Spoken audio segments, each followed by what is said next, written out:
Hello everyone, and today we're going to present our CST108 Programming Practice Assignment 2.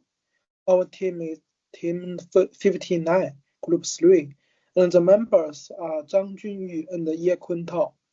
My name is Junyu, TCM 2209562, and the main topic of this assignment is linked data structures in Programming C. Our assignment contains two independent questions, and I'm responsible for question 1, which is the implementation of Adobe linked list. And my teammate Ye Kuntao is responsible for question 2, which is stack implemental using a thinly linked list. And in this presentation, I will first explain design functions and test the results of question 1. Question 1 requires us to implement Adobe linked list. Adobe linked list allows us to move in both directions because everyone knows contain two links, and the next pointer connects to the following node, while the pre-pointer connects to previous node. And this structure is useful for searching and deleting nodes because we can access both neighboring nodes. And each node contains an index called data, a pre-point, and a next point. The hand pointer identifies the first node in the list, and for the list to remain valid, we need to follow three important rules. First, the pre-pointer of the hand node must be null. Second, the next point of last node must be also null. Finally, every forward connection should have a matching backward connection. Those rules help prevent broken links and invalid memory access. The program contains 6 main functions and manages the complete life cycle of the linked list. First is empty. Check whether the hand pointer is null. Its time complexity to O of 1. And the insert node creates a new node and inserts it at the beginning of the list. This option is also O of 1. And the final node searches to find a value by moving through the list. Therefore, its time complexity is O of n. And the delete node first searches for the required value. After finding it, the function reconnects to the previous and the next node before freeing the deleted node. This step is important because the calling free too early may cause the program to lose the links to the remaining nodes. And finally, display list prints all the values, and the free list releases all dynamical allocated memory before the programming exits. Both functions require O of n time because they visited every node. And for this slide, it shows the result of the program. The final list contains the values 3, 4, and 5 in the correct order. And the search function successfully found the value 4 at position 2. It also correctly responds that the value 6 does not exist in this list. So the program that deletes the values 3 and 5. After those deletions, previous and the next points are updated correctly, and the remaining nodes contain the value 4. The program also tests deletion of values that are not in the list. In those cases, the list remains unchanged. Before this program ends, free list releases the final remaining node to avoid a memory leak. Overall, this implementation demonstrates correct code collection, searching, deletion, pointer updating, display, and memory management. This is all for my part. Now I will pass the presentation to my teammate for question 2. Good morning, everyone. My name is Kuntao, and today I will be presenting question 2, which is implementing a stack using a singly linked list in C. Before explaining the program, I would like to briefly introduce what a stack is.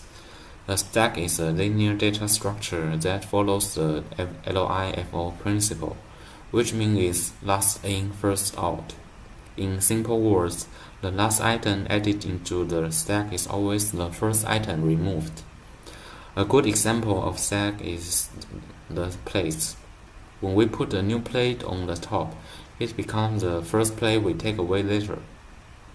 In this assignment, instead of using an array, we implemented the stack using a simply linked list. The advantage of using linked list is that it can grow dynamically. We don't need to decide the size of the stack before running the program. Memory is allocated only when a new node is added, so it is more flexible and efficient.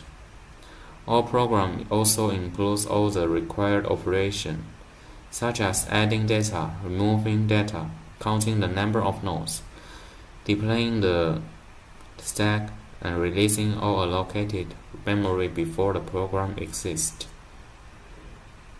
Now let's look at the stack, how this stack is implemented. First, let's look at the data structure. Each node contains two numbers. The first member is an integer called data, which stores the value. The second member is a pointer called next, which stores the address of the next node. Because this is a simply linked list, every node only points in one direction, so it uses less memory than a doubly linked list. We also use another pointer called top. The top pointer is very important because it always points to the new elements in the stack. Whenever we perform push or pop, we only need to modify this pointer. Now let's look at each function. The first function is edit or push. When the user enter a new number, the program first allocates memory for new node using malloc. Then the new node is linked to the current top node. Finally, the top pointer is updated to the new node. Since only few pointer operations are needed, the time complexity is 01. The second function is withdraw, which is also called pop. The program first checks whether the stack is empty. If it isn't empty, it removes the top node, updates the top pointer to the next node, and frees the memory of the removed node. This operation is also 01 because it only changed the pointer. The third function is counting. Unlike push and pop, counting needs to visit every node one by one. Therefore, its time complexity is O(n). The display function works in a similar way. It starts from the top nodes and points every element until it reaches node. Finally, the free stack function releases every remaining node before the program exits. This is very important because it prevents memory leaks, which is considered good programming practice in C. Next, I will explain how the program works. When the program starts, the user first selects one of the menu options. The available options are add, withdraw, set count, and exit. After reading the user choice, the program checks whether the input is valid.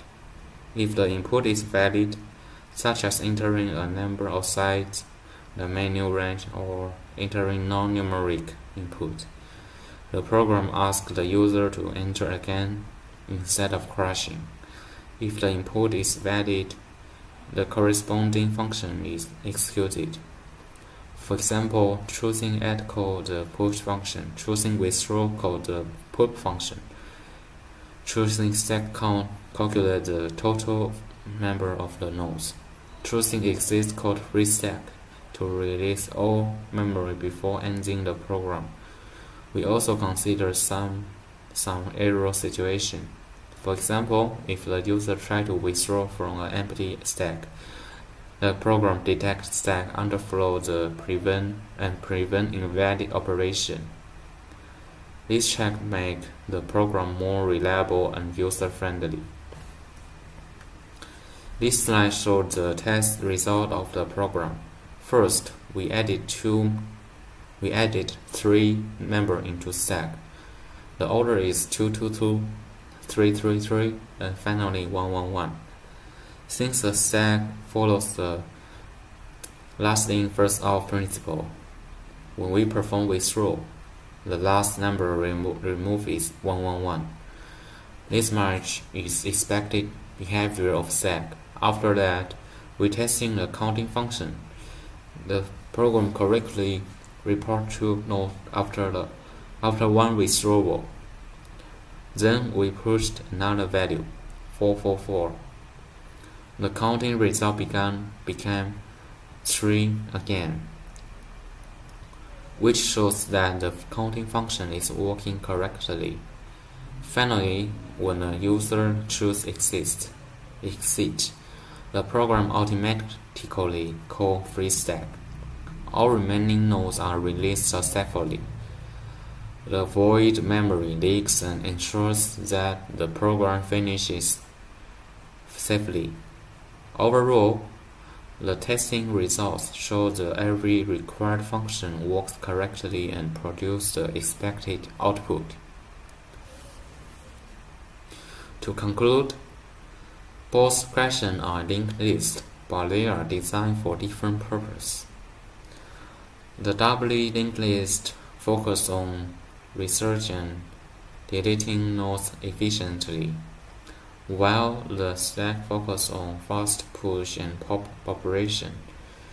Through this assignment, we gained a better understanding of linked data structures, pointers, dynamic memory allocation, and memory management in C. It also helps us understand why updating a pointer correctly and releasing memory are both essential when developing reliable programs. Thank you very much for listening. That is the end of our presentation. Thank you.